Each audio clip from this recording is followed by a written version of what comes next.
প্রিয় এই জীবন থেকে নেওয়া ছোট্ট কিছু শিক্ষা, যা শেয়ার করতে চলেছি প্রিয় কিছু মানুষদের সাথে, যারা হচ্ছেন আপনারা নিজেই।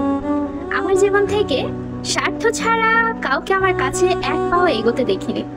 আমার জীবনে বন্ধুত্বটাও স্বার্থপরতার মতোই অনেক বেশি কাজ করেছে।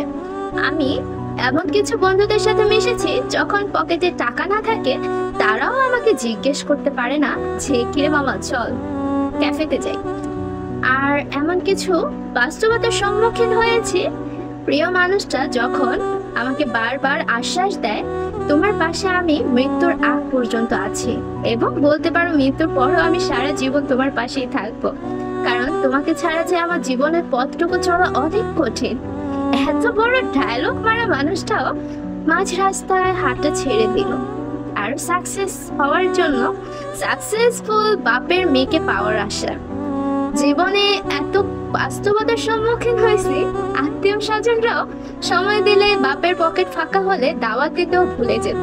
আর দেখা হলে বলতো আরে বাহ মিস্টেক হয়ে গেল, তোর কথাটা মাথায় থাকা উচিত ছিল।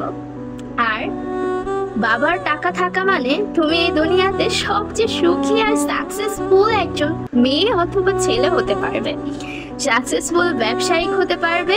টাকা টাকা টাকা, সবকিছুর মাঝে টাকার প্রায়োরিটিটা কিন্তু সর্বদাই রয়েছে।